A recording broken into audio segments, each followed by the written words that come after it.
puisque le Bitcoin redescend à nouveau aujourd'hui à 16 500 dollars. Laurent Pignot avec nous. Bonjour Laurent. Oui, Ravi de vous bonjour. retrouver depuis Zone Bourse. Donc le Bitcoin repart à la baisse de 2%, 16 500 dollars en ce moment. Oui, on a bien l'impression que le marché des crypto-monnaies est en train de digérer un petit peu ce qui s'est passé la semaine dernière avec évidemment la chute de FTX.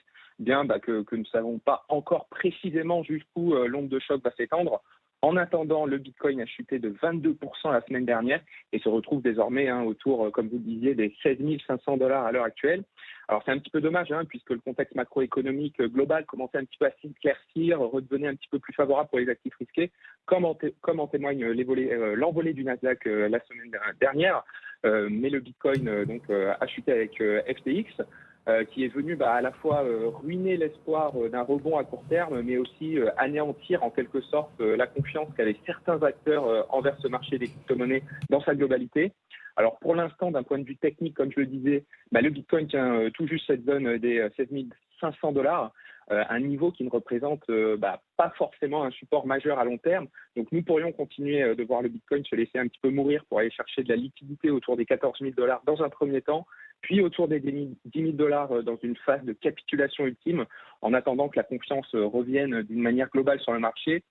En revanche, pour inverser ce scénario un petit peu catastrophe, il faudra inévitablement que le Bitcoin rattrape dans un premier temps franchement les 17 500 dollars pour l'instant, et puis idéalement les 20 000 dollars durablement, sans quoi nous n'aurions pas finalement de premiers signaux de renversement à court terme. Donc vigilance sur ces prochains jours, notamment avec l'effet domino de certains acteurs qui tombent chaque jour dans le sillage de FTX. Oh oui, grande prudence. Et on rappelle qu'on investit en crypto que l'argent dont on n'a pas besoin, ça on le dit à chaque fois. Sur l'Ether, même potentiel que sur Bitcoin, même analyse technique que sur Bitcoin. Oui, effectivement, le schéma est assez similaire qu'avec le Bitcoin. Il s'est délesté, donc l'Ether s'est délesté de 22% là aussi la semaine dernière et revient naviguer autour des 1200 dollars. En revanche, il n'est pas allé chercher ses plus bas annuels. Nous l'avons connu à 880 dollars l'unité en juin. Voilà, l'Ether navigue toujours au-dessus, mais attention, on n'est pas à l'abri de voir son cours retrouver justement ses plus bas annuels si le Bitcoin venait à chuter drastiquement.